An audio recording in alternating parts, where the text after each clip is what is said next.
Hi guys, welcome back to my channel. In this video, I will tell you guys how you can get cheated on, because I just got cheated on. As a lot of you guys have seen, my ex-husband slash fiance decided to send Snapchat messages to one of my fans. Girl said she was a fan of mine. She screenshot that with her other phone. She took a picture and she sent that to my friend. And that's how I saw it. I found out about this when I was 4 months pregnant. Also, I really want to say a huge thank you to my fans and my followers that have shown me so much love. When I revealed to social media that Landon had cheated on me, I was ready to ruin my own career, because I thought like, wow, this is all ruined. Also, I'm pregnant, guys. Pregnancy emotions, pregnancy hormones. Any woman that has been pregnant knows that you literally don't think clearly and you are very angry. When I'm angry now, I have extreme rage. When I found out that day, I thought to myself, okay, what do I do next? And then I went on Instagram and I saw one of my fan pages had posted me and Landon's Q&A, and then they were like, cutest couple on the internet. I looked at that and I thought to myself, I do not for a second want anyone to look up to this relationship or anyone think that this is a good relationship after what I just found out. So I thought, fuck it, I'm gonna ruin my own career. Genuinely thought this between me and my fans. That's it. Like, I did not know people would care at all. I really took the time to reevaluate my own behavior, because I really believe that things happen to you to teach you something. I don't believe that God works against you. I don't believe that the universe works against you. I believe that the life is working for you. And if you can see things that happen to you as a way to teach you things, I think that's how you evolve the most. Like, you take a situation that happens to you, whether it's good or bad, and you extract the wisdom from it, and then you apply that to your life. That's how you grow. Like, we learn through relationships, we learn through friendships, we learn through our parents. That's how we learn in life. And if everything was good in life, you would probably not learn anything, or you wouldn't have the wisdom that you need to evolve in life. So this really taught me a lot. It's a trauma. It's a betrayal trauma. There was not one bone in my body that would have thought that Landon was cheating on me. There's not one time I found something, not in his phone, not anything. Like, genuinely, this guy was attached to my hip, and I would constantly be the one saying like, can you just leave? Can you go see your family? I found him a little bit too suffocating. And even in the video, like before this, in the Q&A, I say I want to live alone, because we were so much on each other. So to see this for me was like a huge, big shock. That girl sent my friend the messages. Me and my sister, we were at my mom's house, and Landon was in the US. And we were both like sitting, me and my sister, and we're laughing because my sister was around me and Landon also the whole time. She saw Landon as her brother. My mom saw him as a son. This guy was really integrated into our family, which is really big for me, because I have never introduced a man to my family like that. Like, even my ex, I moved to Dubai for him. I was with him for 3 years. Even when we broke up, I was still like 1 year friends with him. We were every day together. But he was always asking me like, introduce me to your family. I want to get married to you, this and that. And I always had this gut feeling like, no, I don't want to do that with you. Not at all. And I ended up being right, and that relationship also ended in a very shocking way. It was not cheating, but it was something else, where I was like, oh my God, you are literally not the person that I thought you were, and I never want to see you again. I remember I said that to my sister, and my sister was like, oh, Liz, it's gonna be nothing, probably something from before. And I was like, yeah, you're right. And the messages she sent, I had them in the car, and it was literally like my heart dropped into my stomach. That is a feeling I would not wish upon anyone. Not on a man, not on a woman. That is disgusting. And especially when the person you're with is acting like such a godly man, and he's accusing you always of cheating. He's making it seem out to be like you're the one that's not trustworthy. So basically the messages were like him trying to meet up with her. She said no.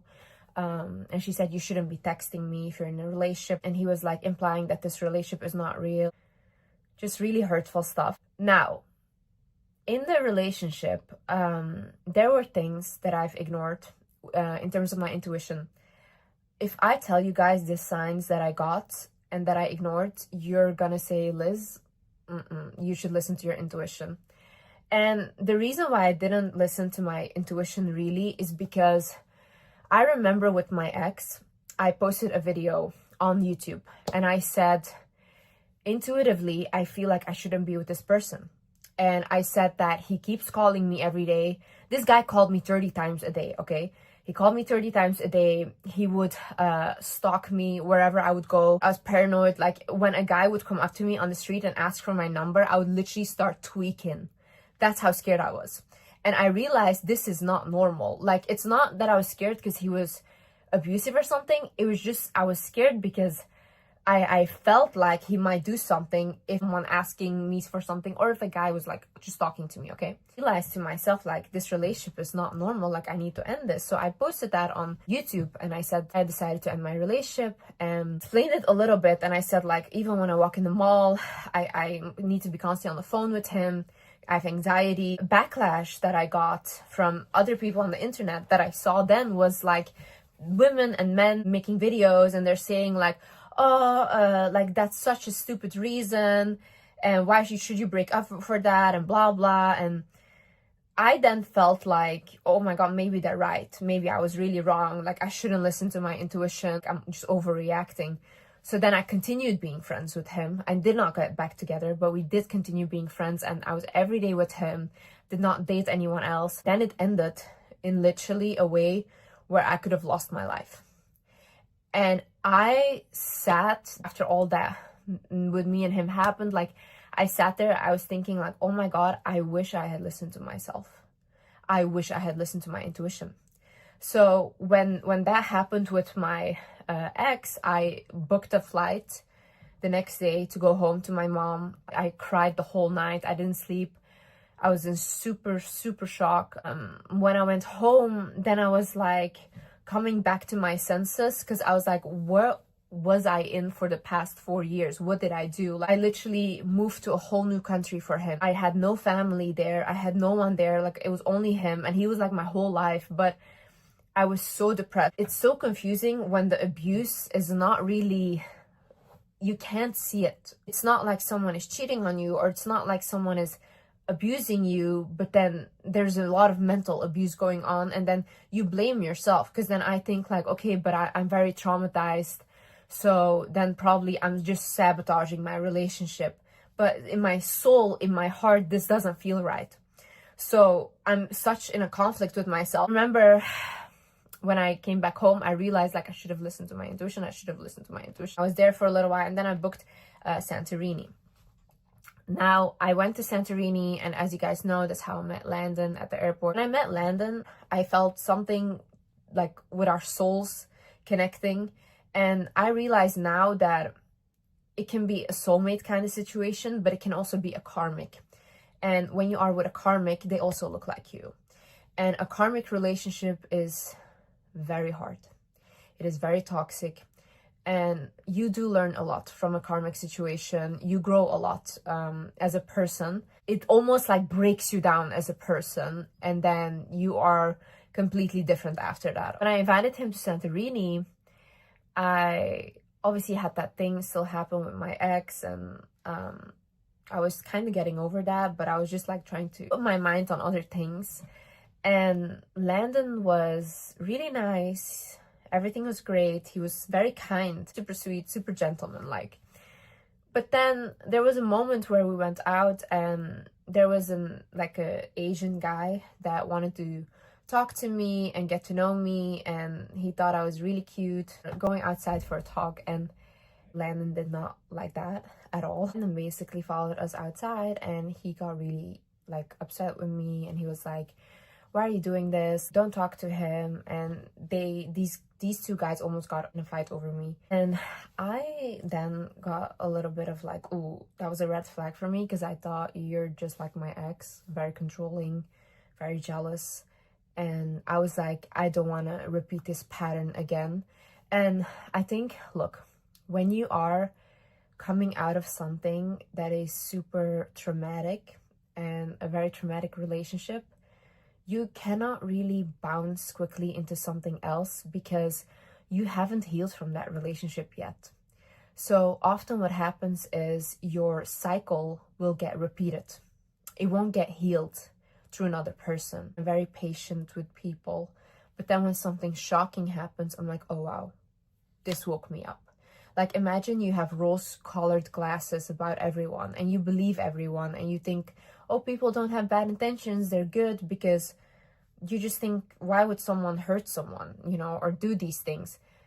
But then it's almost like I always get put into situations where God or the universe is trying to show me like, no, Liz, you cannot trust everyone and you should remove those rose-colored glasses because not everyone has good intentions. When I saw that behavior from Landon, I really thought to myself, this is not for me.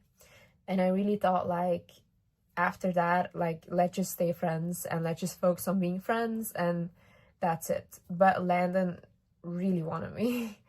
And I went back home with my friend and I was just going on with my life. And Landon kept messaging me, and I just wouldn't really respond anymore because I didn't want to give him any hope. Or he would message my friend and she also wouldn't really reply.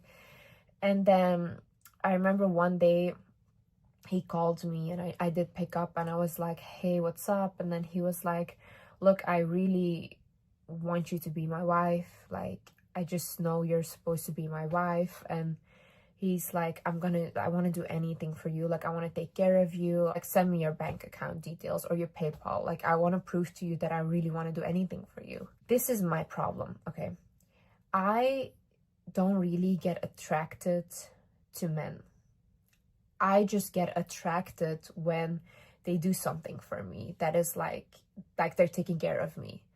Now, where does this stem from? It stems from not having a father figure in my life.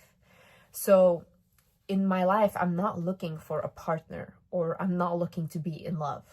I'm looking to have that stable feeling of a parent or a father loving you, because that's the void that I feel. But then the issue is, obviously, in the relationship, I'm not that in love. Because who would be in love with their father, or a representation of their father? No one would. But when someone, like a man, does something for me big, like, for example, Landon, he told me, send me your PayPal. So I was like, okay, let me do it. Let's see what he does. And then he sent me $10,000. And then I thought, wow, like, he's literally sending me $10,000 so I would reply to his messages.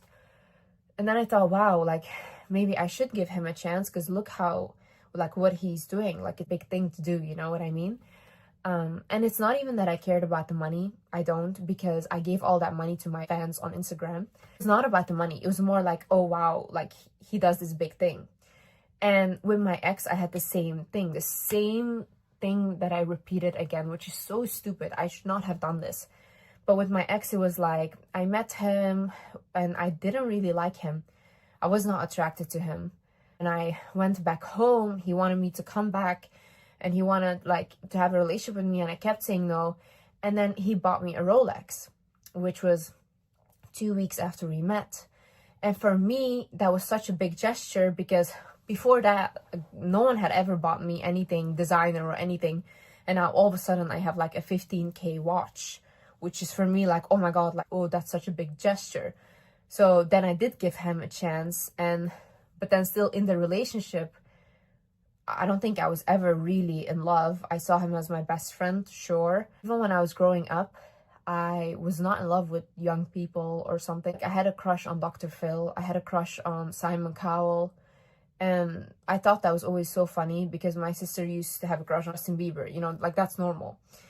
But it's actually not funny. I think that's my first mistake I made. Like, I didn't go in to the relationship with the right intentions. I ignored my intuition from the beginning, where I thought, wait a second, it's not normal how controlling he is over me. And I felt that intuitively I shouldn't be with him. I should have stopped there.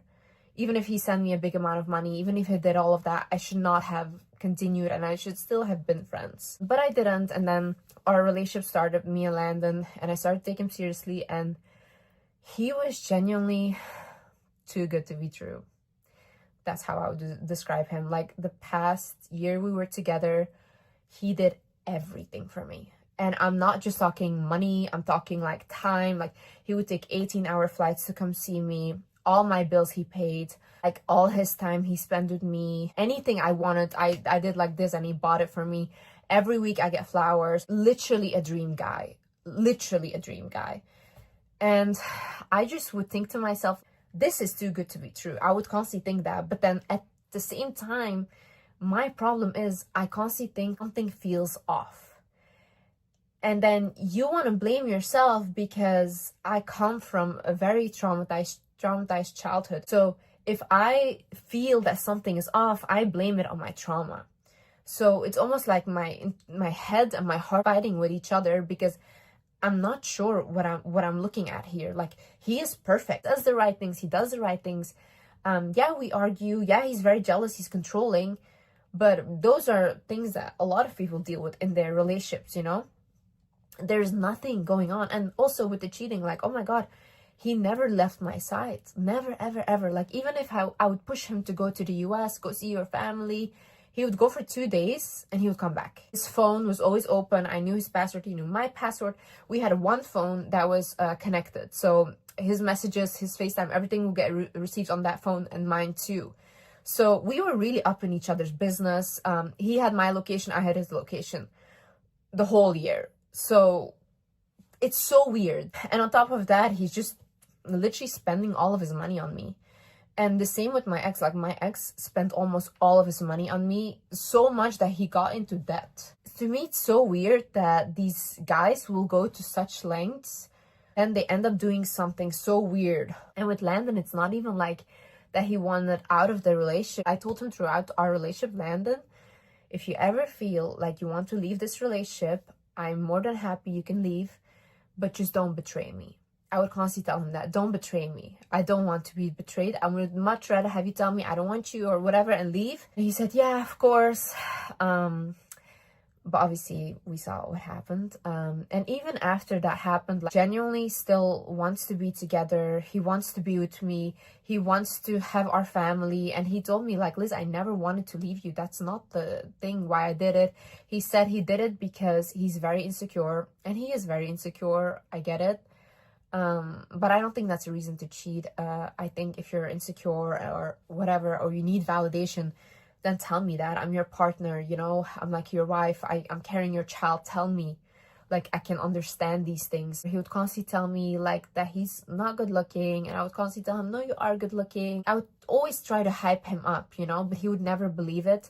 And Landon also comes from a childhood where he was abandoned, or he didn't get enough love from his parents. And I feel like when men grow up with not enough love from their parents, or for example from their mom, like my ex had that, and then Landon, they love the chase, you know. That's the thing. These type of men will love to chase you, but they don't love it when they have you, or they don't appreciate it when they have you. So I think when